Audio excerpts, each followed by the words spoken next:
J'ai failli plusieurs fois abandonner, mais je suis allé à la fin. Je suis rentré à Madagascar et je suis devenu ce que je suis aujourd'hui. J'ai commencé une petite, mais vraiment passionnante carrière. Il semblerait que j'avais pas le profil du haut fonctionnaire français de base. Et tout ça, ça a forgé ma culture d'entrepreneur. Je suis resté accroché à cette idée qu'un entrepreneur, c'est d'abord quelqu'un qui se couche avec des problèmes et qui se lève avec des solutions.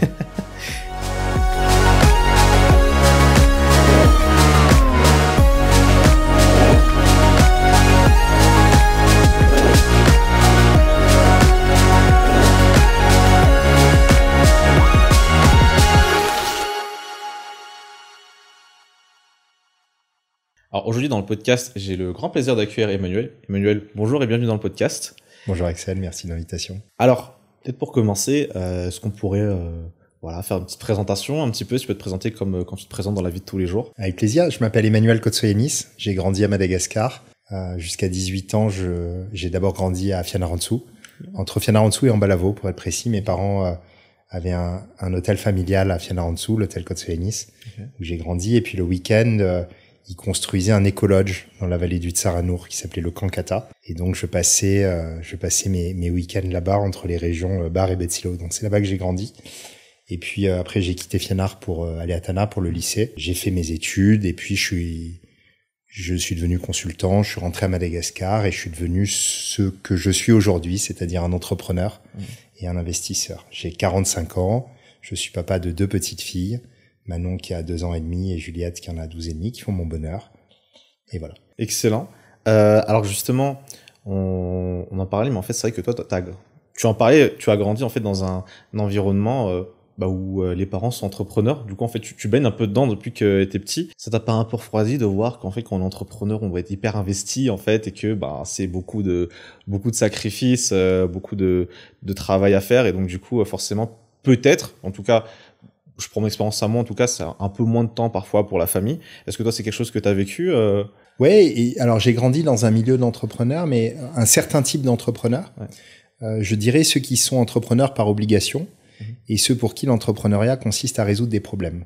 Et ça, c'est vraiment quelque chose que j'ai vu dès ma plus tendre enfance. C'est à Madagascar, en 91, mes parents étaient entrepreneurs à une période où l'économie commençait à peine à s'ouvrir et à se libéraliser. Et il faisait partie de ces quelques personnes qui montaient, dirigeaient des entreprises, qui faisaient du chiffre d'affaires, créaient de la valeur, embauchaient des gens, dans un environnement compliqué, dans un environnement où il n'y avait pas beaucoup de choses, qui était un peu caractérisé par la rareté et par le cloisonnement, et dans lequel il fallait un peu tout régler soi-même. Donc j'ai grandi avec des parents qui devaient aménager ou construire la route qui allait à leur hôtel, qui devaient trouver un système de communication par radio BLU pour gérer les réservations de leurs clients, qui devaient s'improviser mécanicien quand la voiture était en panne, qui devaient gérer les problèmes de sécurité autour de l'hôtel. Et tout ça, ça a forgé ma culture d'entrepreneur. Je suis resté accroché à cette idée qu'un entrepreneur, c'est d'abord quelqu'un qui se couche avec des problèmes et qui se lève avec des solutions. C'est extrêmement bien dit. J'ai vu dans ton parcours, après le lycée, tu fais une business school, et à la suite de quoi en fait tu étudies la science politique. C'est quoi un peu le raisonnement qu'il y a derrière, parce que du coup on peut se dire on se lance dans une business school, on continue en fait sur sa lancée quoi. Le début de mon parcours académique, il s'est fait par hasard, plutôt grâce à des rencontres que par hasard. J'étais au lycée français à Tana, j'ai eu un prof d'économie, monsieur Hubert, qui a profondément marqué ma construction mentale. C'était quelqu'un de très atypique, c'était un motard un peu anarchiste et en même temps un très bon économiste qui oscillait entre Karl Marx, Adam Smith et qui avait une approche très historique de l'économie. Et donc dès la seconde première, je me suis intéressé à l'histoire économique, la pensée économique et quel éclairage ça donnait sur la société. J'avais des bonnes notes en économie, j'avais des notes correctes dans le reste des matières. J'ai jamais été un premier de la classe. J'étais plutôt dans les 3/4e, je pense, okay. 5e. Donc honorable, mais pas extraordinaire. Ce prof qui m'avait pris en affection m'a encouragé à m'inscrire en prépa. Alors moi, j'étais à Tana, je savais pas du tout ce que c'était qu'une prépa. Mes parents vivaient à Fianarantsoa et on n'en parlait pas beaucoup. Donc je me suis inscrit en prépa, j'ai été pris. Et puis là, ont démarré les 2 années à la fois les plus dures et les plus structurantes de ma vie.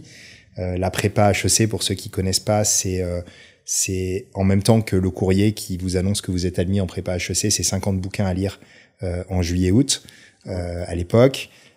C'est un programme des 2 années qui vous est envoyé et vous hallucinez quand vous vous rendez compte de ce que vous allez devoir faire en 2 années. Et puis après, c'est 50 à 60 heures de cours par semaine, plus les devoirs à faire à la maison.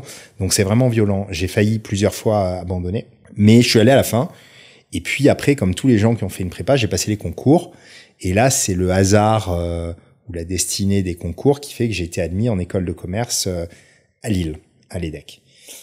J'ai adoré ces années à l'EDEC à Lille, pendant lesquelles j'ai principalement rencontré des copains, joué au rugby, fait la fête et développé ma capacité à me coucher très tard en ayant fait la fête ou joué au rugby et à me mettre à réviser ou à préparer quelque chose en 5-10 minutes, histoire d'être à peu près prêt à livrer quelque chose. C'est à peu près ça qu'on apprend en école de commerce.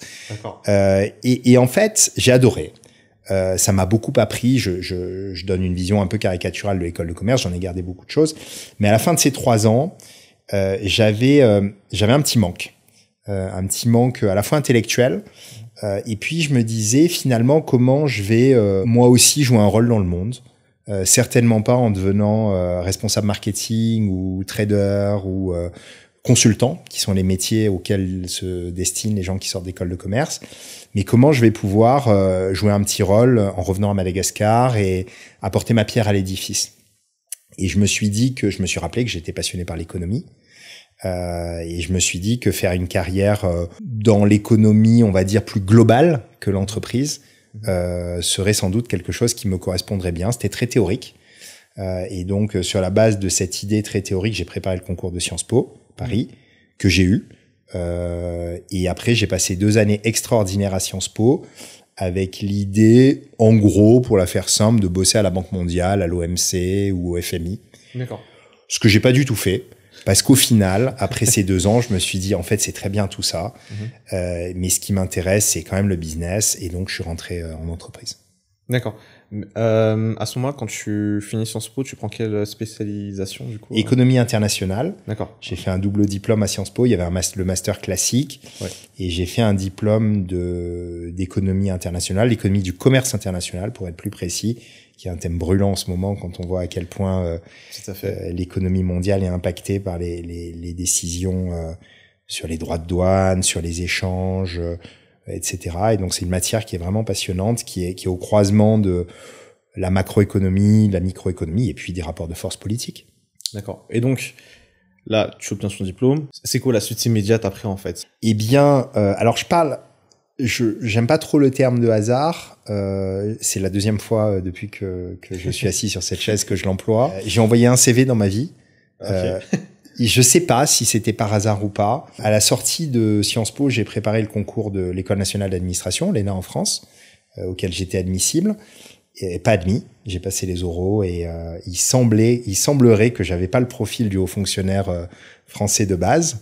Mais en tout cas, j'ai eu le privilège de pouvoir passer le grand oral de l'École nationale d'administration en France. Et en fait, quand j'ai reçu la réponse de non-admission définitive, plutôt que de repasser le concours comme le faisaient la plupart des gens qui ont fini par être admis dans cette école, en fait, je me suis dit qu'il était temps de trouver un job. J'avais 25 ans. À part les stages, j'avais pas encore travaillé réellement. Et donc, en rentrant chez moi, je suis allé sur la plateforme d'offres d'emploi de Sciences Po et j'ai envoyé mon CV à une entreprise, un cabinet de conseil, qui m'a convoqué 3 jours après pour un entretien et j'ai commencé une petite mais vraiment passionnante carrière en conseil en organisation, en stratégie. J'ai travaillé dans 2 cabinets et j'y ai beaucoup appris. Je suis très content d'avoir fait ces passages en cabinet de conseil. Alors l'idée, t'as postulé pour une seule entreprise, c'est parce que à la base, quoi, t'aimes pas avoir de plan B. Tu te dis qu'en fait, c'est mieux de faire, comme on dit au poker, tapis sur un seul plan et puis. Non, j'adore les plans B, j'adore les plans B, C, D et E. D'ailleurs, en fait, ma valeur cardinale, c'est la liberté, et je suis convaincu que la liberté, c'est des options. qu'on a d'autant plus de liberté, qu'on a la possibilité d'avoir dans les mains un grand nombre de cartes et de switcher entre ces cartes. Je pense qu'à l'époque, les options étaient, en fait, quand on est jeune, on a toutes les options du monde, donc il y a peut-être moins besoin de se les donner. Et donc finalement, on envoie un CV, si ça marche, on y va, et si ça marche pas, on fait autre chose. Donc j'en ai pas fait 10, j'aurais pu en faire 10, il se trouve que j'en ai pas fait 10 à ce moment-là. D'accord. Alors tu disais justement que tu as appris beaucoup de choses en étant dans le monde du conseil. Peut-être est-ce que tu peux nous dire un petit peu c'est quoi peut-être 2 ou 3 choses dont tu te rappelles et qu'en fait tu te dis que jusqu'au jour d'aujourd'hui ça reste pertinent quoi. Oui, je crois que une des choses que m'a laissé le conseil, c'est la pertinence de formaliser les paroles. En fait, je crois que un des métiers du consultant, c'est d'aller au bout d'une déclaration, d'une parole faite par un client. Donc, on entend un client nous dire j'aimerais faire ça. Et puis le job du consultant, c'est de lui dire. Alors, par exemple, le client nous dit j'aimerais fusionner mon département comptabilité et mon département contrôle de gestion. Et puis, le job du consultant, ça va être de creuser jusqu'au bout cette idée en posant des questions, en disant « Ok, mais qu'est-ce qui vous amène à prendre cette décision ? Est-ce que vous avez déjà formalisé la façon de faire ? Qui sont les personnes en charge aujourd'hui ?» Donc, de creuser vraiment au fond. Et puis, d'écrire tout ça sur un papier. Alors, généralement, c'est un compte-rendu avec des prochaines étapes et avec derrière un suivi.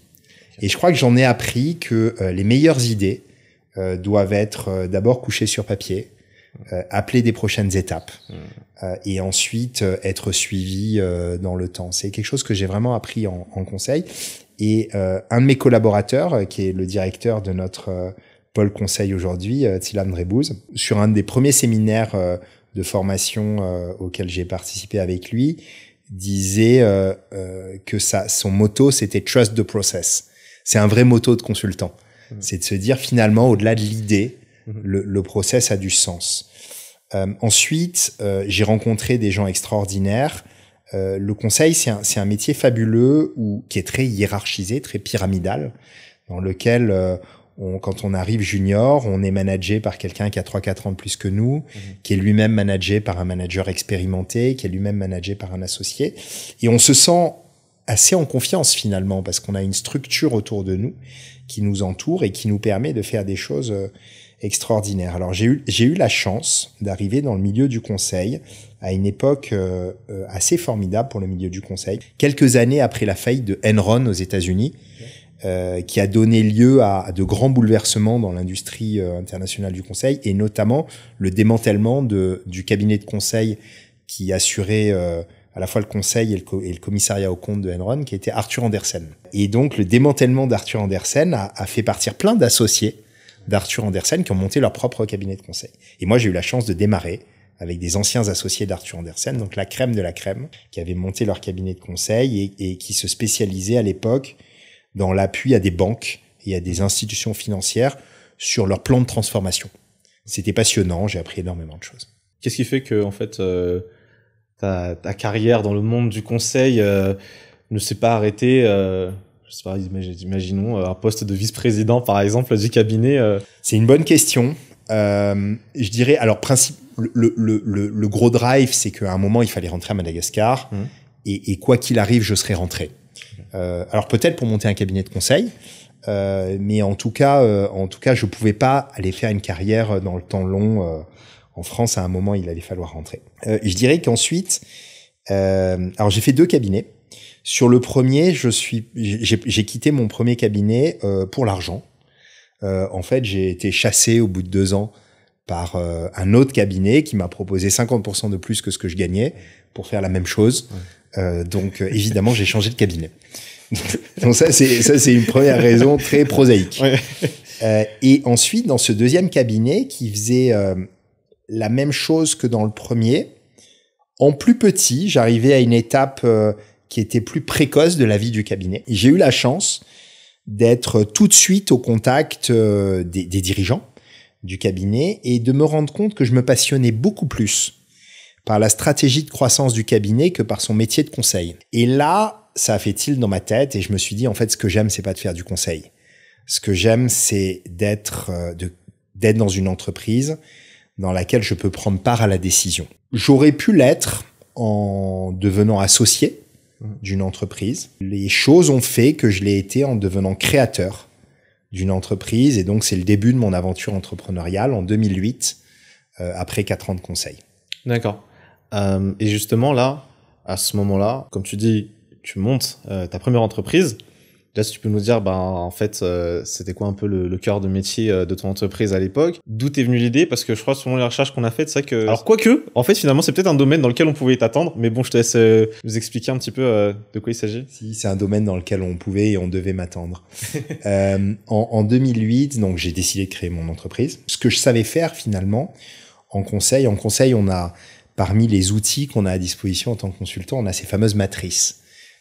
La matrice BCG, la matrice McKinsey. On met en abscisse et en ordonnée un certain nombre de critères, et puis à un moment, de manière assez magique, au croisement d'une ligne et d'une colonne, se retrouve quelque chose qui nous aide à prendre une décision. J'ai fait une matrice avec en ligne ce que j'aimais et en colonne ce qui marchait. Et ce que j'aimais à l'époque, c'était, je dirais, comme beaucoup de gens. Alors, j'ai assez simple, des centres d'intérêt personnels. Ouais. J'aimais la culture au sens large, mais principalement les livres. J'aimais Madagascar. J'aimais la nourriture. Là, je vais trouver un autre mot après, tu verras, mais allez, la bouffe. Okay. J'aimais la bouffe. Et puis, j'aimais le sport, et le rugby en particulier. Donc ça, c'était mes 4 gros centres d'intérêt. Donc je me disais, tiens, je vais pouvoir éventuellement en faire un business qui me permettra d'avoir une activité qui résonne avec mes passions. Ensuite, je me suis dit, qu'est-ce qui marche? Globalement, j'ai dû faire 2 ou 3 colonnes en disant, ça marche pas du tout, possiblement et très très bien. Madagascar, à l'époque, c'était en 2008. Cocher était dans la 3e colonne, ça marche très très bien. Et donc, mon premier projet de création d'entreprise, qui est resté à l'état de projet pour des raisons que vous imaginez très bien en 2009, c'était le projet de création d'une plateforme multiservice dans le tourisme. Je voulais louer des 4x4, louer des avions, monter un hôtel, organiser des circuits, et j'avais formalisé le truc entre 2008 et 2009. En me disant, tiens, Mada, j'ai envie, c'est chez moi. Le truc marche, allons, il y a probablement quelque chose. Et très sincèrement, j'ai pas cherché beaucoup plus loin. J'ai formalisé le business plan, je me suis lancé. Et puis les événements politiques malgaches ont fait que 2009 et 2010, c'était pas forcément une très bonne période pour se lancer dans le business à Madagascar. Donc j'ai abandonné ce projet-là. Le sport et la littérature. Globalement, la littérature, quand on s'intéresse au milieu, en fait, à part des maisons d'édition vraiment très historiques, et encore, il y a personne qui gagne de l'argent dans ce milieu. Donc, clairement, ça cochait pas la case. Je vais pouvoir en monter un business crédible. Et sur le sport, je voyais pas trop, à part être agent de joueurs de rugby, je voyais pas trop comment monter une boîte. En 2008, à cette époque-là, le monde de la bouffe, qui est devenu celui de la gastronomie, de la bistronomie, de l'art de vivre, était vraiment en train d'évoluer et de passer d'un monde assez artisanal à un monde qui se structurait. Et à l'époque, on commençait à voir des grands chefs français qui sortaient de leur propre restaurant pour monter des empires. Alain Ducasse, Joël Robuchon, Yannick Aleno. Tous ces gens-là montaient des entreprises, en fait, dans lesquelles il y avait plein de restaurants, dans lesquelles il y avait du consulting, dans lesquelles il y avait des livres. Il y avait à l'époque également, et j'ai monté mon entreprise en parallèle à ces affaires-là. On commençait à faire des cours de cuisine à domicile. Et enfin, en 2008, apparaît Top Chef. Et là, je me dis, en fait, il est en train de se passer un truc. On a une industrie qui est en train de naître. Moi, j'adore ça. Allez, je me lance dans la bouffe. Et là, en fait, tu redescends d'une étape. Tu te dis, OK, maintenant que j'ai décidé de faire quelque chose dans ce secteur-là, qu'est-ce que je vais faire? Et j'ai découvert complètement par hasard le métier de chef cuisinier à domicile. Et je me suis dit, tiens, moi, quand j'étais étudiant, je donnais des cours particuliers à domicile à des élèves de collège et de lycée, avec une entreprise qui s'appelait Acadomia. Et je me suis dit, tiens, en fait, Acadomia a créé une plateforme de services pour permettre à des gens qui veulent donner des cours qui veulent donner des cours particuliers à domicile de le faire. Moi, je vais monter une plateforme de services qui va permettre de mettre en relation des chefs cuisiniers avec des gens qui veulent recevoir chez eux. Et de là est née ma première entreprise, les Dîners d'Héloïse, qui a été une des premières startups en France de ce qui ne s'appelait pas encore la food tech, mais on a fait partie de ces premières startups qui ont structuré l'industrie du food en France. Ah ouais, excellent l'histoire. Peut-être avant que je continue sur cette lancée, je pense une question que beaucoup de personnes qui envisagent d'entreprendre se posent très sûrement, c'est est-ce qu'il faut être passionné en fait par ce qu'on fait? En anglais, il y a un meilleur terme que la passion. Okay. Il y a le drive. Je pense qu'il faut un drive. Il faut alors drive, c'est à la fois moteur et direction. Il faut avoir quelque chose qui nous tire vers le haut ou vers l'avant, idéalement vers les deux, le haut et l'avant, et qui nous permettent de faire face aux périodes de doute, aux périodes de difficulté, aux obstacles, et en fait qui nous mettent en mouvement, quoi. Il faut être mis en mouvement parce que l'entrepreneuriat c'est dur, c'est une matière où les obstacles ne s'arrêteront jamais et où à vrai dire ils grandiront toujours. C'est-à-dire que je suis toujours amusé par les entrepreneurs qui aspirent à la facilité. La facilité en entrepreneuriat, c'est l'échec. Plus on réussit, plus ça devient difficile. Et pour faire face à ça, il faut un moteur. Le moteur peut être la passion. Il peut être également le sens qu'on retrouve dans ce qu'on fait. Il peut être la volonté d'impact, il peut être le plaisir de créer de la valeur avec des gens. Donc je dirais pas la passion nécessairement, mais en tout cas le moteur. Okay. Est-ce que selon toi, être drivé par l'argent, ça c'est suffisant? Alors non, ça c'est le pire, okay. Évidemment, et tous les bons entrepreneurs te le diront. Pourquoi c'est le pire? Parce que il n'y a pas d'entrepreneuriat dans lequel, il y a peu d'entrepreneuriat, de véritable entrepreneuriat dans lequel l'argent arrive rapidement. Si vraiment tu veux gagner de l'argent, il y a une façon très simple de gagner de l'argent.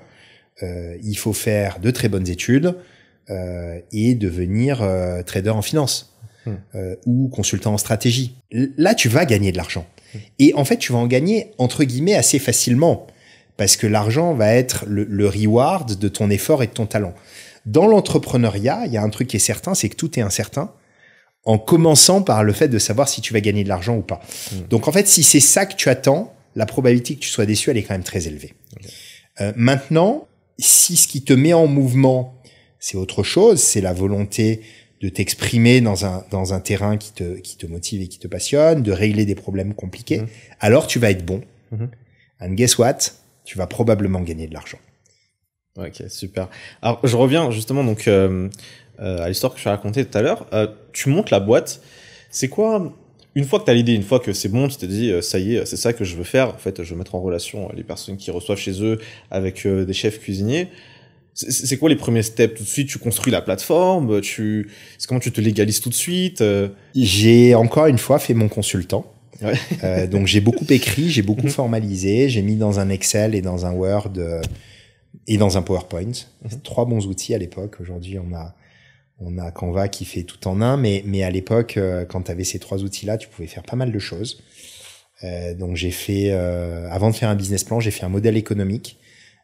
Donc je me suis assuré que un prix fois une quantité, le tout en croissance dans le temps, moins quelques charges et quelques investissements, de manière réaliste, et avant de confier ça à un expert comptable, ça pouvait marcher économiquement.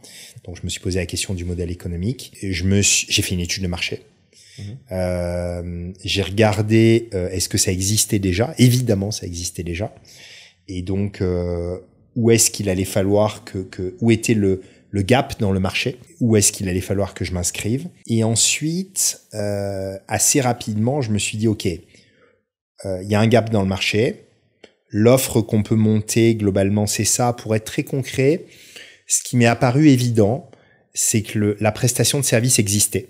Donc, il y avait déjà des chefs cuisiniers à domicile. Donc, ça voulait dire qu'il y avait déjà des clients. Et que finalement, je trouvais assez peu de chefs cuisiniers. En fait, tout le monde était indépendant. Tout le monde était autonome. Okay. Ça, c'était le premier point qui était flagrant.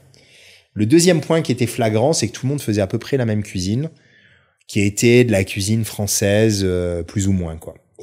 Et je me suis dit, si on arrive à fédérer un grand nombre de chefs, on va à la fois pouvoir développer un modèle économique de plateforme, et gagner de l'argent avec un modèle économique de plateforme, et en même temps pouvoir offrir une grande diversité de prestations à des clients. On peut faire cette semaine un repas chinois, la semaine prochaine un repas japonais, après un repas gastronomique français, et donc augmenter la récurrence, qui est un peu le Graal quand on monte une boîte de service.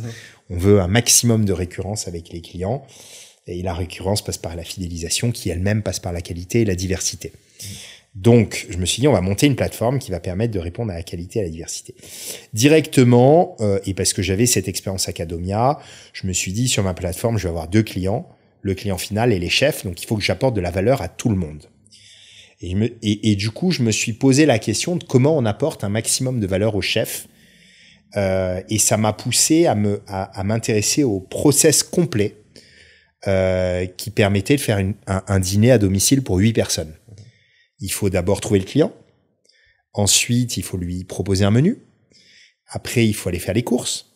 Après, il faut préparer un certain nombre de choses à domicile, dans la cuisine du chef.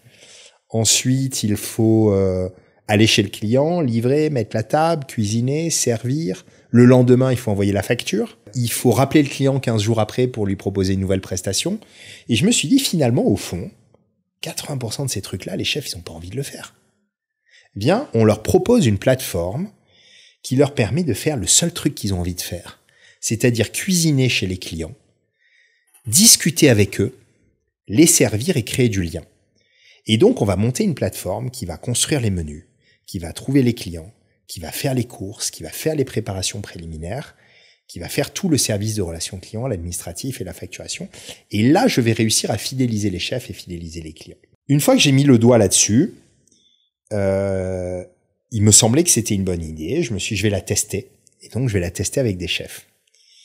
Et là, je suis allé sur Google. Alors, première chose, quand vous montez une boîte, si l'idée que vous avez n'existe pas, c'est pas une bonne nouvelle. C'est plutôt une mauvaise nouvelle. La probabilité qu'un business qui n'existe pas, vous arriviez à le créer et que ça marche, elle est quand même assez faible.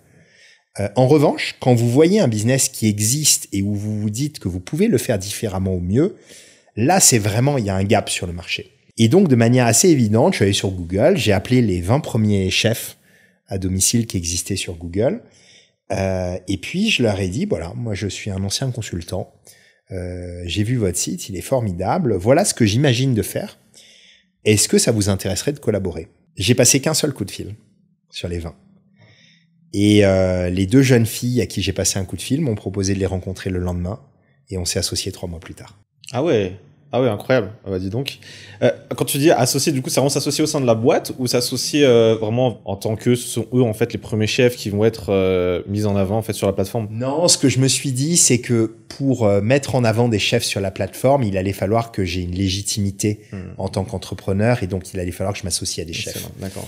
Et donc à l'époque, j'ai rencontré Joyce et Maud, qui étaient 2 jeunes chefs issus de l'école supérieure de cuisine française, qui avaient 22 ans à l'époque, qui étaient très emblématiques de la nouvelle génération de jeunes chefs françaises et français, qui avaient fait des études, toutes les deux, enfin qui avaient eu le bac, toutes les deux. Si on se remet 40 ans en arrière, cuisinier, c'était un job manuel de jeunes qui étaient plutôt en échec scolaire, qui rentraient en CAP entre 13 et 15 ans. Il y a 10 ans, alors aujourd'hui, clairement, c'est plus ça, mais il y a 15 ans, quand j'ai monté les dîners d'Héloïse, on commençait à avoir des jeunes qui avaient des parcours scolaires tout à fait honorables, voire parfois brillants, qui étaient passionnés de cuisine et qui se dirigeaient vers la gastronomie par passion. Donc c'était le cas de Joyce et Maud, qui étaient à l'époque à l'école supérieure de cuisine française, qui avaient chacune fini leur stage,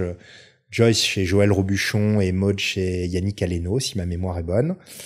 Qui cochaient toutes les cases en fait, qui étaient des jeunes filles sympathiques, intelligentes, qui avaient monté leur tout petit business, qui avaient fait peut-être 10 ou 15 dîners à 2, qui avaient déjà fait la démarche de s'associer, alors qu'ils étaient un peu plus jeunes que moi, elles avaient 5 ans de moins que moi, Donc en plus moi j'avais ce côté tiens je vais vous apporter quelque chose avec un peu à la fois une expérience différente et en même temps un peu plus d'expérience. On s'est rencontrés, il y a eu un fit immédiat.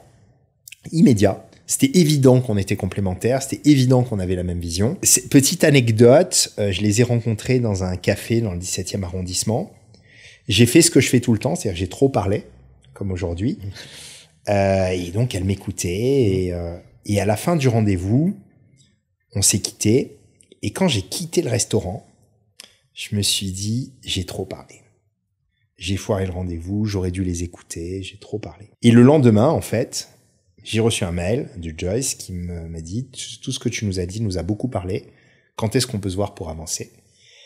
Et donc, on a décidé dès le lendemain de s'associer. On a domicilié le siège social dans mon appartement du 17e. On a fait un grand tableau Excel avec tout ce qu'il fallait faire. On a vachement structuré le truc. Il faut faire le business plan, c'est moi qui vais le faire. Il faut faire les premiers menus, c'est Joyce qui va les faire. Il faut faire des photos et un plan de communication, c'est Maud qui va le faire. Il faut recruter les premiers chefs, il faut faire le go-to-market, etc. Franchement, on a mis 2 mois à écrire. C'était des semaines parmi les plus passionnantes de ma vie, humainement, intellectuellement. Au bout de 2 mois, on est sorti avec un doc de 100 pages qu'on a envoyé à la terre entière. Et en fait, c'est un doc qui nous a servi à faire notre site internet, avoir nos premiers clients, faire un partenariat avec American Express, obtenir des fonds auprès de Business Angel. Et en fait, tout est allé très, très vite. Wow. Et on a démarré le 2 mai 2008. Waouh, ok. Ah oui, le go-to-market, effectivement, très rapide. Alors que je comprenne bien, juste dans le modèle économique, à l'époque, du coup, tu avais donc, est-ce que les chefs devaient payer un genre de subscription fee pour être sur la plateforme et du coup, après, en plus de ça, vous prélevez un pourcentage fixe après sur, en fait, chaque repas à domicile, en fait, qu'ils faisaient. C'est ça à peu près ça Alors, on se remet en 2008. En 2008, le digital, c'est Google et Facebook. Il y a rien, pardon, le digital, c'est Google et on commence à parler de Facebook. Mais le digital, quand on pense digital, on pense 2 trucs, SEO, Google AdWords. Newsletter. Voilà, c'est les 3 trucs auxquels on pense quand on pense digital. Donc, la notion de plateforme digitale dans lequel tu peux booker en temps réel, payer, machin, franchement, on en est loin, quoi. Amazon fait déjà ça aux US, mais en France, on est vachement loin d'avoir les outils digitaux qui permettent de raisonner comme une plateforme comme ça. Donc, dès le début, on construit la boîte comme une société de services qui est quand même un peu traditionnelle, dans lequel on se dit qu'il y a... En fait, on fonctionne quand même un peu comme un restaurant. Donc, on prend le gros de notre plateforme, c'est quand même d'abord une cuisine centrale. Donc, on loue un local dans lequel il y a des grands frigos, des grands congélateurs, une camionnette qui va faire les courses, etc., dans lequel on fait toutes les préparations de base. Et on se dit, s'il faut avoir une grande cuisine, il faut quand même avoir une équipe de cuisine. Et donc, on se dit, on va être sur un modèle hybride pour les chefs. On va avoir la moitié de nos chefs. En gros, ça, on vise 6 chefs à temps plein salariés. Et le reste, ça va être des prestataires. Et donc, on avait Joyce et Maud. On en recrute un 3e. Qui s'appelait François, qui était formidable, qui avait 20 ans. Donc moi j'avais 28 ans, j'étais associé avec 2 filles de 23 et on encadrait un jeune de 20 ans. Et puis par contre, on prospecte tous les chefs indépendants et très vite, on a une base de données de chefs indépendants avec qui on fait des contrats. Et encore une fois, à l'époque, alors 1, on n'a pas le digital et 2, on n'a pas la législation. Le régime d'auto-entrepreneur, il arrive des années plus tard. Et donc à l'époque, pour embaucher un chef pour une soirée, il faut faire un CDD et payer des charges sociales. Et donc, un des gros trucs qu'on apporte, c'était ça. Donc, on fait un régime de CDD, on paye des charges sociales et on formalise un peu cette approche. Donc, on a vraiment fait partie des pionniers sur cette approche. Et alors, petite anecdote. Donc, on faisait des contrats de travail à chaque prestation, avec bien sûr des clauses d'exclusivité et de non-débauchage de nos clients parce que c'était le risque principal. Quand vous montez une société de service comme ça, le risque principal que j'ai moi-même vécu quand j'étais prof particulier à domicile, c'est qu'au bout de 15 jours, le client vous dise, bon, écoute, les dîners d'Héloïse, c'est bien, mais en fait, tu vas venir en direct me faire la prestation à domicile. Et donc, il faut, et ça, on peut pas contraindre le chef à pas faire ça, parce qu'il va le faire à un moment. Et donc, il faut lui apporter suffisamment de valeur pour qu'il ait pas envie de le faire. Donc, on était vachement obsédés par ça. Et donc, on signait des contrats de travail. Et puis, petite anecdote, donc, contrat de travail physique. Et petite anecdote, on imprimait les feuilles de route qu'on remettait au chef avec tous les détails de la prestation. On imprimait tous les menus qui étaient mis sur la table. On avait des cartes de fidélité physiques tamponnées qu'on remettait à nos clients. Ouais, tu vois, c'était... Et alors, ce qui est assez marrant, c'est que ça, c'était la fin de ce modèle-là. Et à partir de 2009-10, le digital arrive très très vite. Et là, nous, on a été pris de vitesse. On avait une boîte qui était pas digital native. On avait une boîte de service. Et clairement, on n'a pas réussi à la digitaliser. D'accord. Alors, tu restes dans la boîte pendant combien de temps? Bon, alors,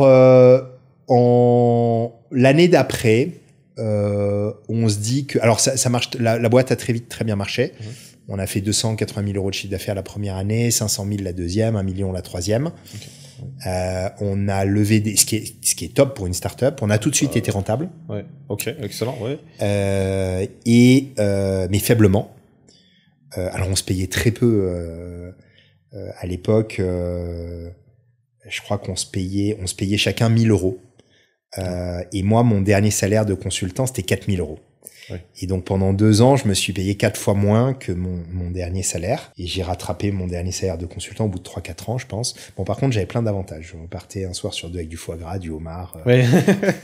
Et j'allais faire des super restaurants à l'œil. Enfin, c'était vraiment, vraiment chouette. En fait, ce qui se passe, on avait une stratégie de croissance rapide. Qui passait par un vecteur principal, qui aurait dû passer par un vecteur principal qui était la digitalisation. C'est pas ma culture. Clairement, je suis pas né avec le digital et je suis arrivé 5 ans trop tard, je pense. Je suis arrivé 3 ans trop tôt. Ouais. Et de toute façon, même en arrivant plus tard, c'était pas ma culture. Donc, je sais pas monter une boîte digitale. J'aurais pas réussi à le faire. Donc, j'ai monté une boîte de service un peu tradie. Donc, la digitalisation, c'était pas notre axe de scale. Notre axe de scale, c'était l'internationalisation.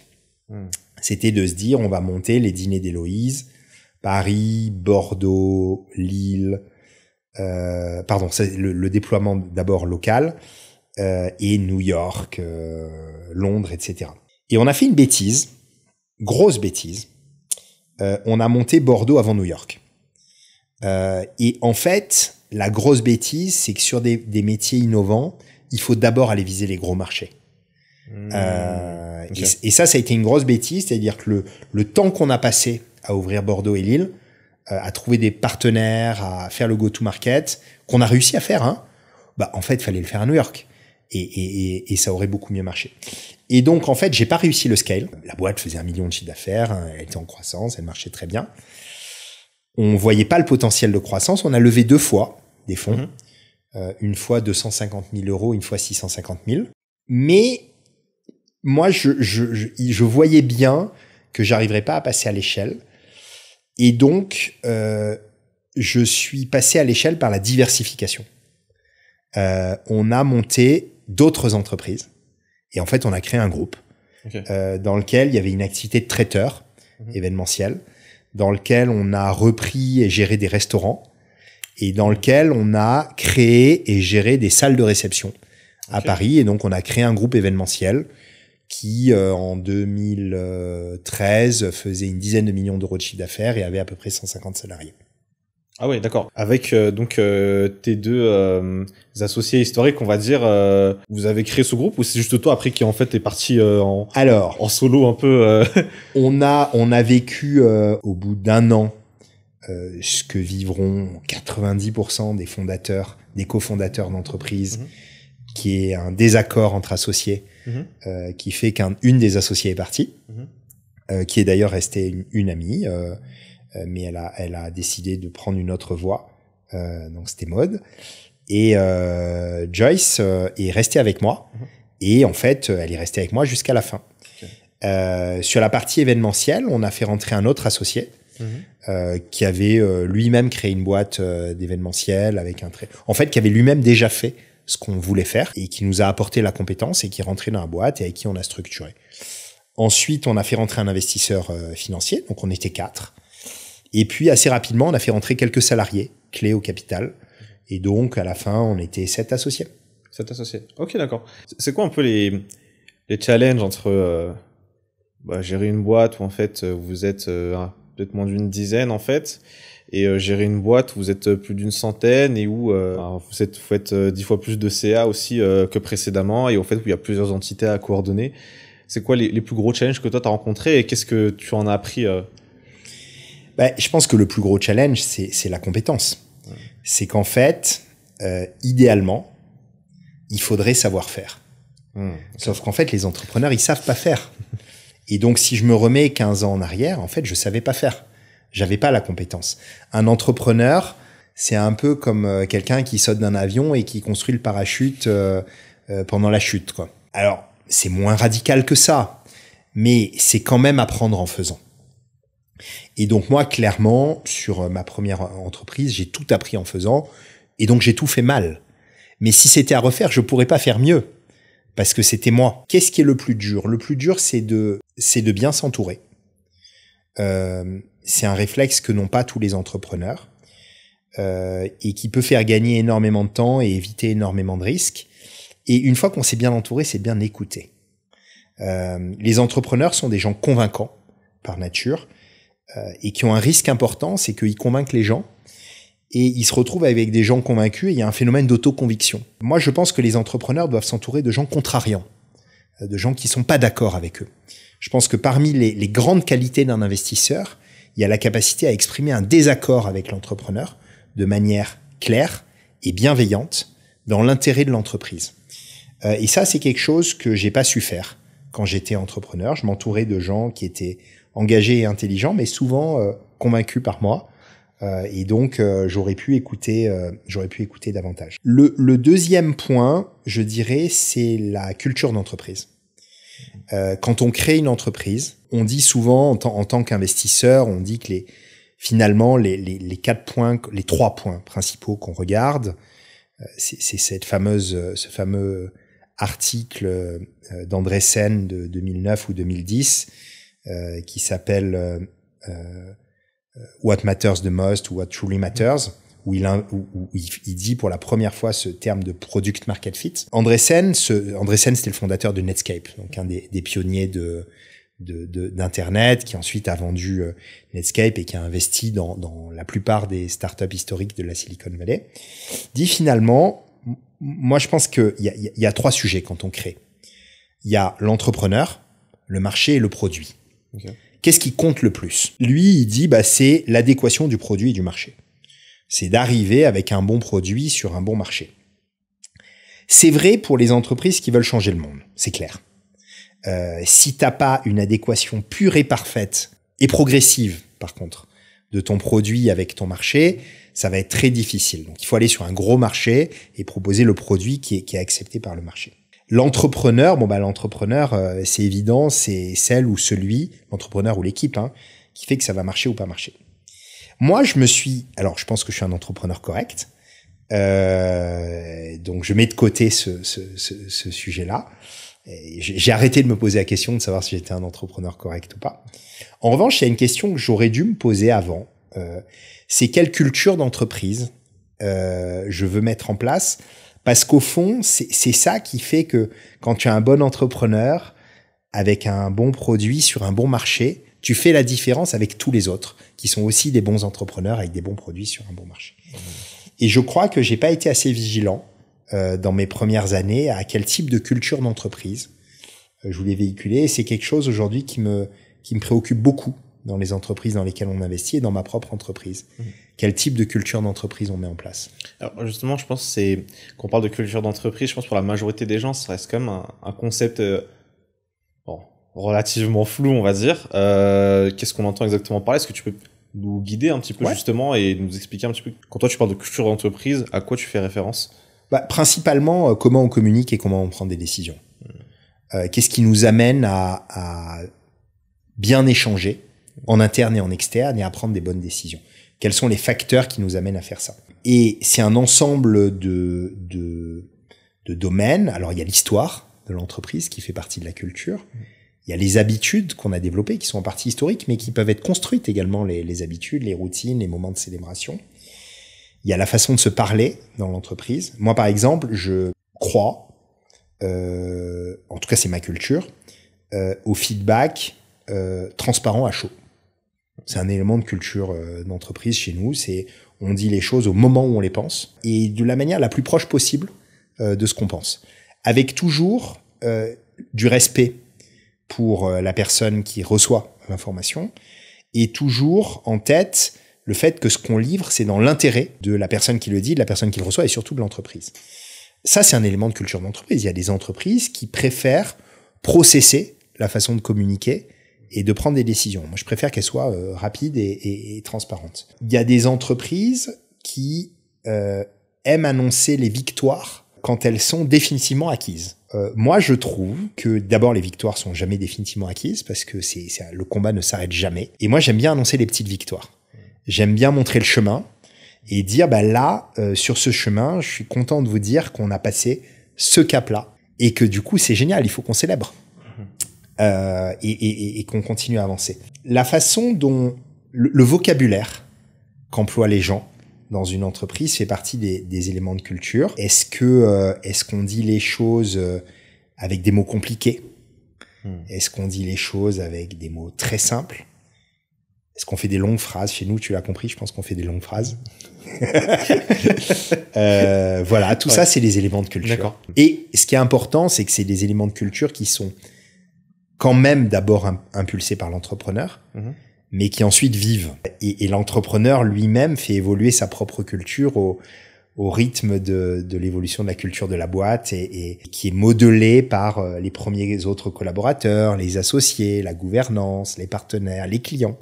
Tous ces gens-là ont un impact sur la culture. Ouais, elle peut évoluer, on est d'accord. Ouais, bien sûr, bien sûr. À un moment, et je pense que ça c'est quelque chose, on en parle peut-être pas assez dans l'écosystème de l'entrepreneuriat, mais bon, il y a des efforts qui sont faits aujourd'hui, clairement.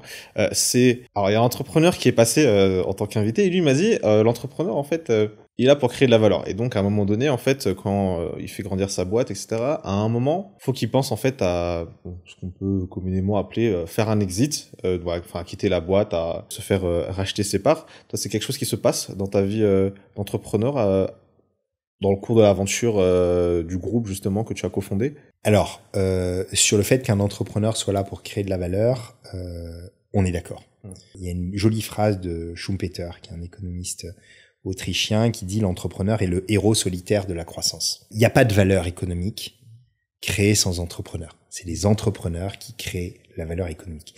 Bien sûr, les entrepreneurs ne peuvent pas faire ça sans mettre en marche toutes les ressources, à commencer par les humains, les collaboratrices, les collaborateurs, les investisseurs qui le mettent avec eux. D'ailleurs, moi, je définis souvent l'entrepreneur comme une personne ou un groupe de personnes qui arrivent à mettre en commun et à fédérer d'autres personnes, des ressources financières et des ressources organisationnelles pour créer de la valeur. Ça, là-dessus, on est d'accord. Maintenant, sur les façons de créer de la valeur, il y en a plein. En finance, la valeur, c'est le résultat net. Première chose, c'est pas le chiffre d'affaires. Ça, c'est un truc qu'il faut tordre le cou.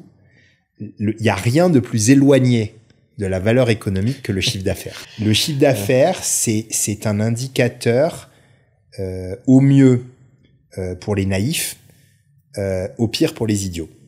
Ce qui compte à la fin, c'est la bottom line, c'est qu'est-ce qui reste quand, avec tes revenus, tu as payé toutes tes charges, tes investissements, le coût du risque, et mis de l'argent de côté. Qu'est-ce qui reste? Qu'est-ce que tu peux... C'est ça la valeur financière. Pour créer de la valeur financière, en fait, non, on n'est pas obligé de faire un exit. On peut d'abord avoir une entreprise très rentable qui rémunère très bien ses collaborateurs, ses dirigeantes, ses dirigeants, ses investisseurs avec des dividendes, avec de la participation au résultat. À un moment, on peut la vendre, mais on n'est pas obligé. Maintenant, si on se positionne en tant qu'investisseur, et je pense que ça sera peut-être la deuxième partie de notre discussion, là, on va sur un sujet qui est le modèle économique de l'investisseur. L'investisseur, il prend des risques considérables dans une entreprise qui a généralement un business model qui est encore en partie incertain. Et finalement, il gagne de l'argent au bout d'une certaine période si l'entreprise a pris de la valeur Et généralement, c'est en cédant ses parts. Et c'est ça qu'on appelle un exit. Alors l'exit, il peut être partiel, c'est-à-dire que l'investisseur peut vendre ses parts, ou il peut être total, c'est-à-dire que l'entreprise peut être vendue et l'investisseur vend ses parts à un moment. Mais ça, c'est qu'une des voies de création de valeur, et c'est celle de l'investisseur en capital. D'accord. Alors, quand là, tu faisais référence à la valeur nette, est-ce que en anglais on pourrait convertir ça en EBITDA? Enfin, c'est un acronyme qu'on entend souvent en fait dans la valeur d'entreprise. C'est l'équivalent à peu près. Ce serait l'équivalent plus ou moins. L'EBITDA, c'est le cash. Ok. C'est vrai et pas vrai. Le cash, cash is king. Il y a rien que tu peux faire dans une entreprise si t'as pas de cash. Tu peux avoir le meilleur business model du monde avec la meilleure équipe du monde. Si t'as pas de quoi payer les salaires à la fin du mois, ton entreprise n'existe plus. Donc en fait, c'est d'abord le cash. Maintenant, c'est pas que le cash. Donc l'EBITDA, c'est quoi? C'est le résultat d'une entreprise avant de rémunérer le coût de son endettement, donc les intérêts de la dette, et avant de constater, d'amortir ses investissements historiques. Donc c'est clairement ce que tu as sur ton compte en banque, l'EBITDA à peu près, avant de payer tes intérêts, dépendant de ta structure financière. C'est ce qui te permet en effet de payer tes salaires, l'EBITDA. Est-ce que c'est ce qui te permet de constater que tu crées de la valeur dans le long terme? Non. Ce qui te permet de constater que tu crées de la valeur dans le long terme, c'est le résultat net, après impôt, après constatation des dotations aux amortissements et des pertes de valeur. C'est finalement ton résultat après constatation du coût de tes ressources et du coût de ton risque. Ok, excellent. Merci pour la clarification. Je pense que c'est effectivement important. Tu le disais tout à l'heure, c'est vrai que notre deuxième partie de discussion en fait se portera notamment sur tes activités en tant qu'investisseur aujourd'hui.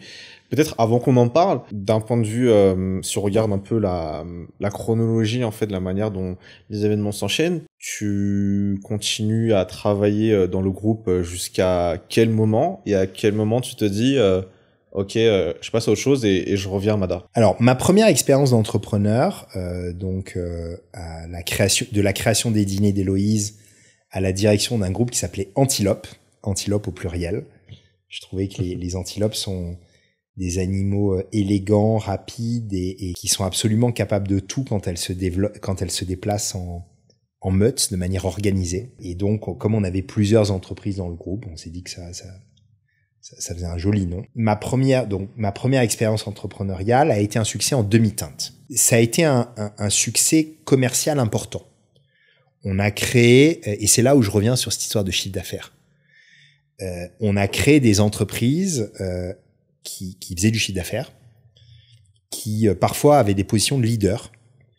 On avait dans le groupe une entreprise qui s'appelle toujours d'ailleurs, Palais Royal, qui en moins de 5 ans est devenu 4e ou 5e plus gros traiteur français, avec les 3 premiers qui avaient 150 ans d'existence. Et donc on est dans un environnement concurrentiel où il y avait des centaines d'acteurs. Donc on a grandi vite. On a créé des salles de réception, dont une qui existe toujours, qui est magnifique, qui s'appelle le 8 Valois. Salle de réception de 1200 mètres carrés, qui a été en France la première salle de réception éco-responsable. On avait plein d'innovations techniques et organisationnelles qui faisaient qu'on était une salle de réception en très basse consommation. En 2010, c'est assez innovant comme approche. Toutes ces entreprises faisaient du chiffre d'affaires. Au total, on faisait 10 millions.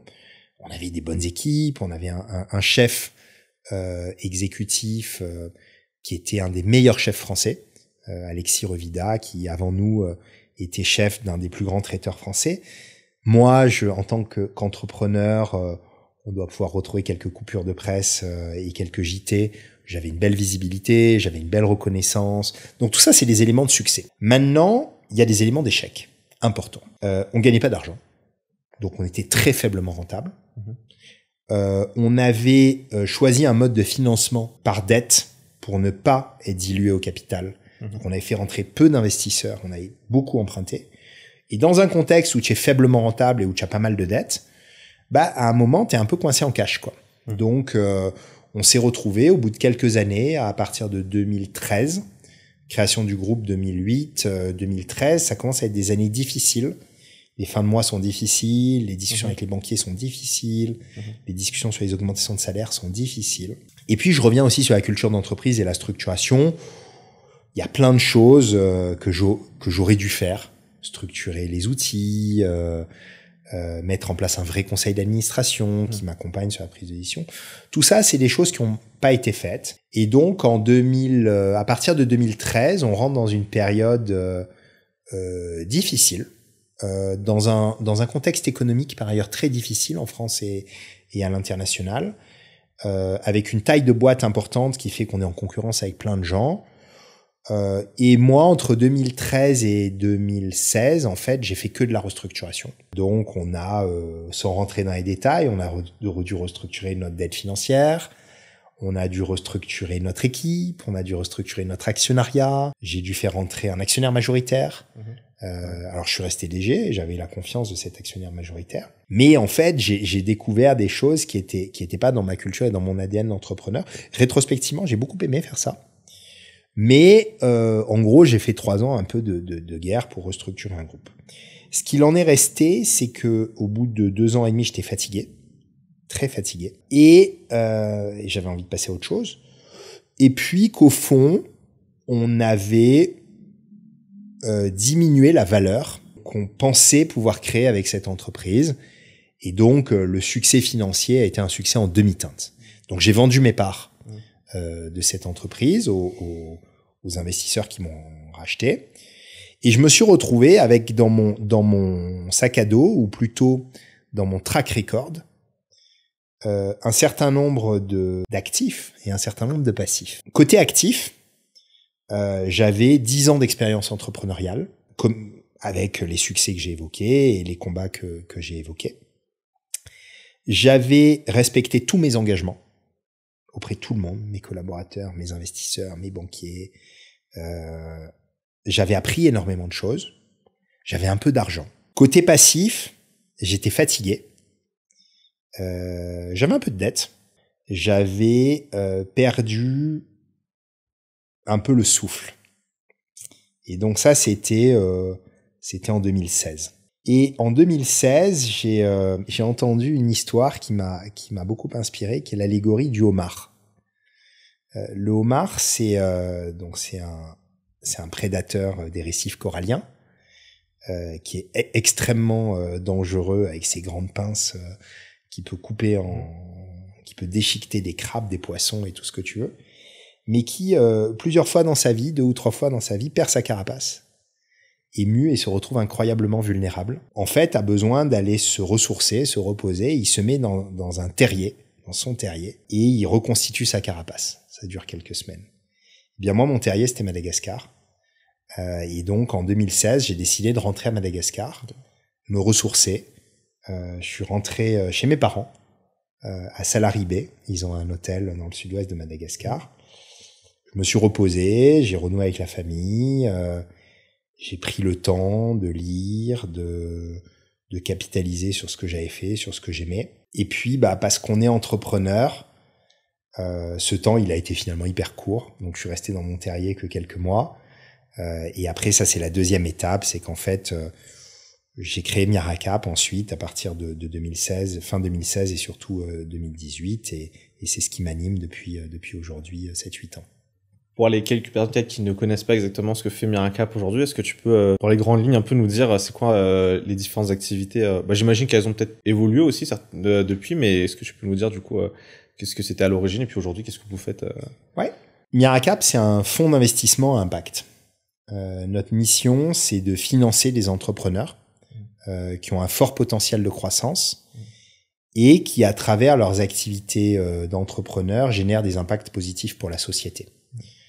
Dans un pays comme Madagascar, où il y a 30 millions d'habitants et seulement 500 000 jobs formels, c'est-à-dire moins de 2% de la population qui a un emploi formel, et en face de ce chiffre-là, on a 80% de la population qui vit dans l'extrême pauvreté, en milieu rural, sans filet de sécurité. L'impact, c'est d'abord de créer de la richesse, et si possible, que cette richesse soit correctement répartie et qu'elle crée de la valeur, qu'elle permette de faire avancer la société. Et ça, comme je le disais tout à l'heure, c'est les entrepreneurs qui créent de la richesse.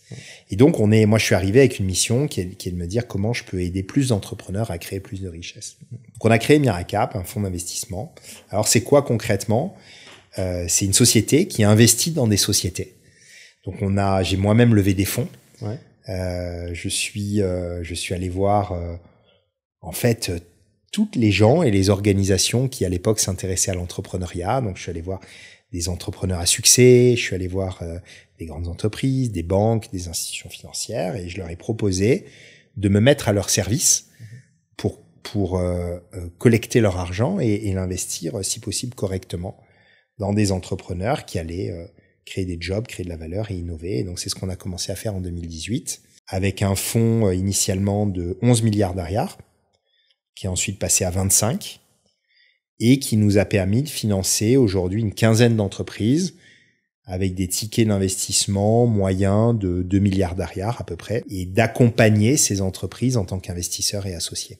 D'accord, excellent. Et donc en fait, ce qui est marrant, c'est que maintenant aujourd'hui, tu te retrouves en fait de l'autre côté de la table un petit peu, quoi. Enfin, tu as eu à plusieurs occasions l'opportunité de discuter avec des investisseurs quand toi-même tu étais entrepreneur, puis aujourd'hui, maintenant, finalement, c'est toi qui occupes ce fauteuil-là. Dans la réflexion que tu as aujourd'hui avant d'investir dans une boîte, parce que j'ai des boîtes, je pense, qui aimeraient être accompagnées aussi bien d'un point de vue technique que financier, je pense qu'il y en a des masses, mais c'est quoi aujourd'hui les premiers en fait critères que tu te mets en place? Alors au-delà du fait, est-ce que l'entreprise a effectivement un impact ou non sur le pays, sur les populations, sur l'environnement, quels sont les critères en tant qu'investisseur que tu as aujourd'hui en tête avant de te dire, ok, j'avance dans la discussion ou pas. Ah oui, et peut-être autre question, est-ce que généralement c'est toi qui approches les entreprises ou c'est les entreprises qui t'approchent? Je suis curieux de savoir. On a, comme tous les investisseurs, 4 critères standards. Chaque critère, si on commence par le moins important, chaque critère est 10 fois moins important que le critère qui le précède. Donc si tu fais un peu de maths, tu verras que le dernier, il est très très important. Le critère le plus important, c'est évidemment l'entrepreneur et l'équipe. C'est est-ce qu'on est en face de quelqu'un ou d'une équipe qui a ce drive? Est-ce qu'on arrive à comprendre ce drive? Est-ce que ce drive est cohérent avec le projet qu'il nous présente? Est-ce qu'au-delà de ce drive, la personne a les compétences techniques, humaines, éthiques, pratiques pour mettre en œuvre le projet? Est-ce que ces compétences sont démontrées? Et alors, un diplôme, ça démontre pas des compétences. Hein. Un diplôme, ça démontre éventuellement de l'intelligence. L'intelligence et les compétences, c'est pas exactement la même chose. Compétence, c'est la capacité à faire des choses. L'intelligence, c'est le potentiel de faire des choses. Donc, est-ce que finalement, on a en face de nous quelqu'un qui dispose de qualités adaptées à ce qu'il veut faire? Ça, c'est le critère le plus important. Ensuite, 10 fois moins important que ça. Donc, si l'entrepreneur est 1 million de fois plus important, ben là, on a quelque chose qui n'est que 10 000 fois plus important. Il y a le marché. Est-ce que on opère sur un marché d'abord qui existe?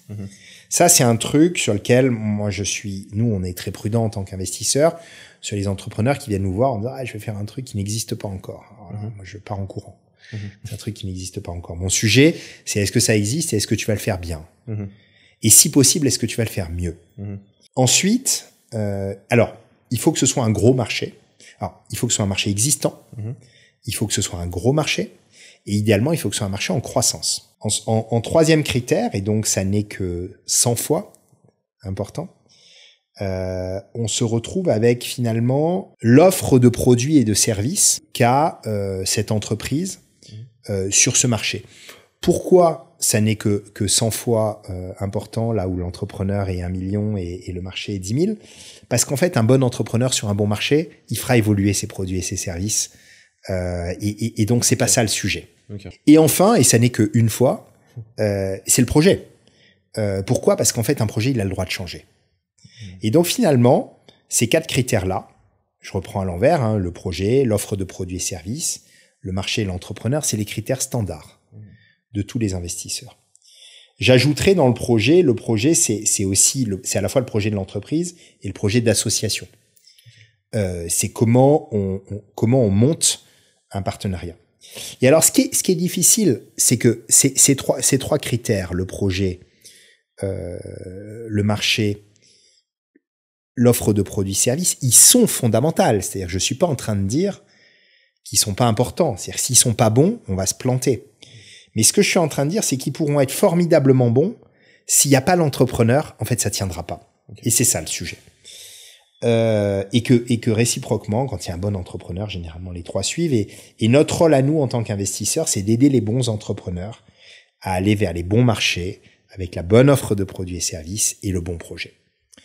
Maintenant, si on rentre un peu plus dans les détails, comment on sélectionne, on regarde quand même un petit peu, on a des critères objectifs. Donc, on regarde quand même la taille de l'entreprise, mais ça, c'est par rapport à notre propre business model. Mmh. Donc, nous, on investit des tickets d'à peu près 2 milliards d'ARR en minoritaire. Donc, pour être minoritaire en investissant 2 milliards, il faut que la boîte vaille au moins entre 3 et 4 milliards d'ARR, sinon on sera pas minoritaire. Mmh. Et donc, ça veut dire qu'il faut qu'elle ait un EBITDA qui justifie de faire cette valeur-là. Il faut qu'elle soit en croissance, il faut qu'elle soit rentable. Il faut qu'elle ait un certain niveau de formalisation. Il faut qu'elle ait des états financiers historiques. Il faut qu'elle ait une équipe. Ça, c'est quelque chose sur lequel on est très vigilant. Est-ce que c'est un one-woman show ou un one-man show ou est-ce qu'il y a une équipe derrière? Donc, on cherche quand même un peu des moutons à 5 pattes. Et puis, pour répondre à ta question, est-ce que c'est nous qui allons chercher les entrepreneurs ou l'inverse? Au début, c'était nous, clairement. Et puis, aujourd'hui, je dirais que c'est plutôt les entrepreneurs qu'on accompagne qui nous amènent d'autres entrepreneurs. D'accord. De ce que toi, tu vois par rapport à l'écosystème entrepreneurial ici à Madagascar aujourd'hui et par rapport aux entrepreneurs que tu accompagnes, selon toi, ce serait quoi un petit peu aujourd'hui, tu penses, les 2-3 plus gros marchés à potentiel où en fait ceux qui nous regardent et qui soit sont dans ces domaines ou soit qui se disent en fait moi la semaine prochaine j'ai envie de commencer à entreprendre, quels seraient les secteurs d'activité en fait sur lesquels toi tu pourrais conseiller personne n'a la science infuse après, mais je veux dire, de ton expérience et de ce que tu as à ton niveau en termes d'information, d'accès à la formation, qu'est-ce que tu penses serait... On est dans un environnement où ce qui prédomine, c'est les problèmes. Alors on peut en citer plein, hein. On a les problèmes d'électricité, les problèmes de routes, les problèmes d'accès au marché, les problèmes d'accès au financement, les problèmes d'accès aux ressources, les problèmes dans les relations avec l'administration, les problèmes dans la sécurité. Voilà. Ce qui prédomine, c'est les problèmes. Dans un environnement où ce qui prédomine, ce sont les problèmes, finalement, quand tu veux choisir un business, 2 approches. Soit tu vas dans des secteurs où tu es un peu moins exposé aux problèmes, soit tu vas dans des secteurs où tu résous les problèmes. Je vais commencer par la première catégorie de résoudre les problèmes. Dans un pays où on a un problème d'accès à l'électricité, à l'énergie, en fait, il faut aller monter des business qui permettent l'accès à l'énergie, l'accès à l'électricité. Donc nous, on est très intéressés pour investir dans tous les business de déploiement à grande échelle de solutions d'accès à l'énergie, à l'électricité. Pareil pour l'éducation. On a tous, en tant qu'entrepreneurs, un problème dans l'accès aux ressources qualifiées, formées. Et donc, dès qu'on va dans la formation professionnelle, dans l'enseignement supérieur, dans une perspective de plus long terme, dès qu'on va dans l'éducation au sens large, on contribue à résoudre un problème. Alors le problème des routes, c'est pas une entreprise qui va régler ça, mais finalement, dans l'accès au commerce international, c'est un problème pour les entrepreneurs malgaches d'accéder, d'avoir une logistique d'export à l'international. Donc, quand tu arrives à monter un business qui résout ce problème-là, en fait, c'est hyper intéressant. Donc, si je devais, à minima, en citer 3 qui répondent à ces critères, je les ai cités, énergie, éducation et facilitation du commerce. Je vais en mettre un 4e quand même. Je vais en mettre 2 de plus. La nourriture et le logement. En fait, si tu apportes des solutions aux besoins d'accès à la nourriture à grande échelle, un truc tout bête, aujourd'hui, on a besoin de produire plus de protéines à Madagascar. La protéine la moins chère à produire, c'est le poulet. Le poulet, il a besoin de manger. Eh bien, toutes les solutions innovantes à grande échelle qui permettent de mieux nourrir les poulets, c'est des trucs qui vont marcher. Nous, on a investi récemment dans une entreprise qui s'appelle Exafeed, qui produit des protéines alternatives à base d'insectes, Très concrètement, ils élèvent des BSF, des Black Soldier Flies, c'est des mouches soldats noirs, qui pondent des larves. Et ces larves, au bout de 12 jours, ont une taille suffisante pour être cuites, séchées, déshydratées et transformées en farine. Ça produit un aliment extrêmement nutritif et riche en protéines, qui peut être inséré dans des provendes et qui permet de nourrir à moindre coût les millions de poulets dont on a besoin pour nourrir la population. Ça, c'est des trucs qui résolvent des problèmes. Aujourd'hui, on essaye d'investir dans on aimerait bien investir dans des belles écoles d'informatique ou de formation professionnelle. Ça, c'est des trucs qui résolvent des problèmes. Demain, si quelqu'un vient me voir et qui dit « je monte une boîte qui va former les 400 futurs DAF de directeurs administratifs et financiers de Madagascar », on a tous le problème de trouver des DAF, on va investir. Première catégorie. L'autre catégorie, les boîtes qui ont un peu moins de problèmes que les autres.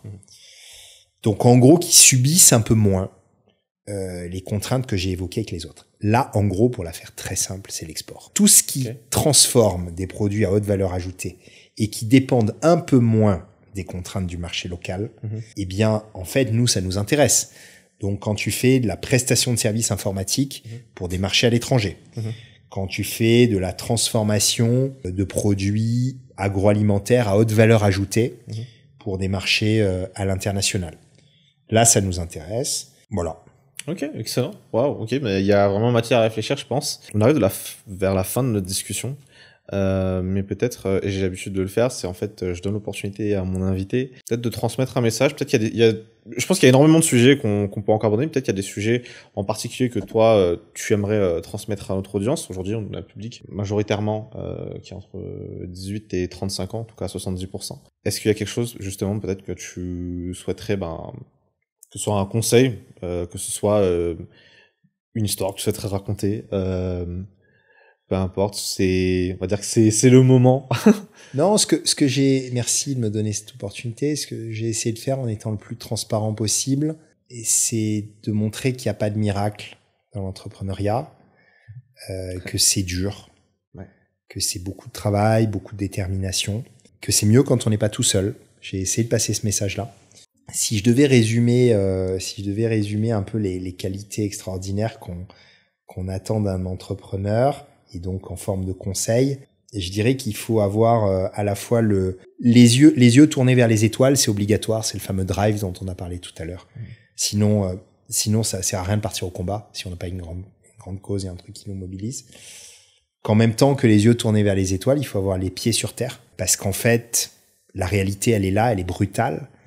Et c'est d'abord la réalité qui nous envoie les messages qui nous permettent de nous adapter et d'avancer. Et je dirais ensuite que il faut avoir, alors là j'ai pas la traduction en français, mais je crois qu'il faut avoir le skin in the game. Il faut mettre sa peau en jeu. Il faut accepter d'aller au danger, parce que c'est dans les épisodes de danger qu'on va aussi vers le génie en fait, et on a besoin de génie pour avancer. Et je pense que sur ces trois éléments-là, ce qui est bien, c'est de pas les avoir tout seul. Ce qui est bien, c'est de trouver des associés avec qui on les a, qui regardent aussi vers les étoiles, qui ont aussi les pieds sur terre, qui ont aussi le skin in the game. Et là, on arrive à vraiment faire bouger les choses.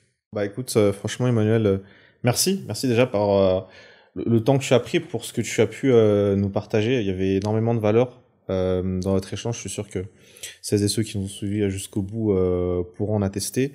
Merci aussi pour ce que tu fais pour le monde de l'entrepreneur à Madagascar. Écoute, nous, au niveau du podcast Storytime, ce qu'on peut souhaiter, c'est que vraiment, tous les projets que tu ambitionnes, que tu envisages de mettre en place dans les mois et années à venir, puissent se réaliser. Et encore une fois, merci pour ce partage. Merci Axel. Et tu m'avais évoqué le fait de faire un peu de pub quand même. Oui. Je vais proposer deux sujets finalement d'actualité pour Miracap. Le premier sujet d'actualité, c'est que j'ai évoqué ce qu'on faisait avec notre fonds d'investissement, Miracap Investissement. Donc on finance des entrepreneurs qui ont des besoins de financement entre 1 milliard et 4 milliards. On adore rencontrer de nouveaux entrepreneurs et discuter, donc venez nous voir, contactez-nous. Le site internet, il y a un contact, LinkedIn, il y a un contact, n'hésitez pas. n'hésitez pas, on vous recevra.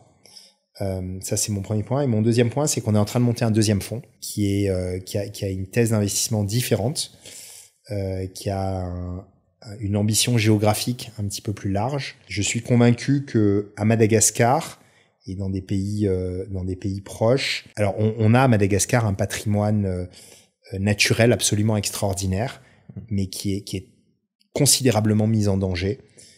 Et ce qui le met en danger aujourd'hui, c'est d'abord la pauvreté, parce que faute d'avoir des emplois, la population fait du charbon, brûle les mangroves, surexploite les ressources naturelles animales ou végétales. Et ça, à la fin, ça rogne sur le capital naturel de long terme et ça rogne sur les chances du pays de se développer harmonieusement.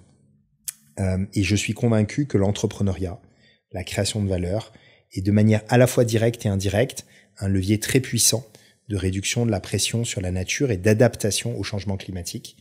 Et donc c'est pour ça qu'on a décidé de créer un fonds qui s'appelle MITCIR, Biodiversity and Climate Fund, qui est un fonds qui vise de lever 50 millions de dollars pour investir dans des entreprises de plus grande taille que celles qu'on finance aujourd'hui, des PME de plus grande taille dans les secteurs des énergies renouvelables, de l'agriculture, de l'aquaculture, des alternatives au charbon de bois, de ce qu'on appelle les solutions fondées sur la nature, de l'écotourisme, dans des entreprises qui ont des projets de développement solides et ambitieux, qui ont un impact direct sur le développement des communautés locales et indirect sur la conservation environnementale. Ça fait 1 an et demi qu'on travaille avec l'équipe sur ce projet. On a plusieurs investisseurs internationaux qui nous suivent déjà.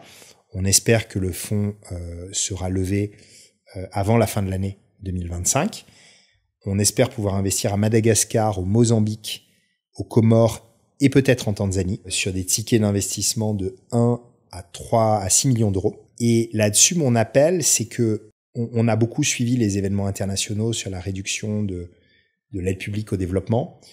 Moi, je suis convaincu que pour faire du développement, l'investissement marche mieux que l'aide. Et mon appel, c'est un appel à tous les partenaires habituels de l'aide, de considérer, de se tourner vers des véhicules d'investissement comme celui-là pour atteindre de manière directe des objectifs de développement et de conservation environnementale.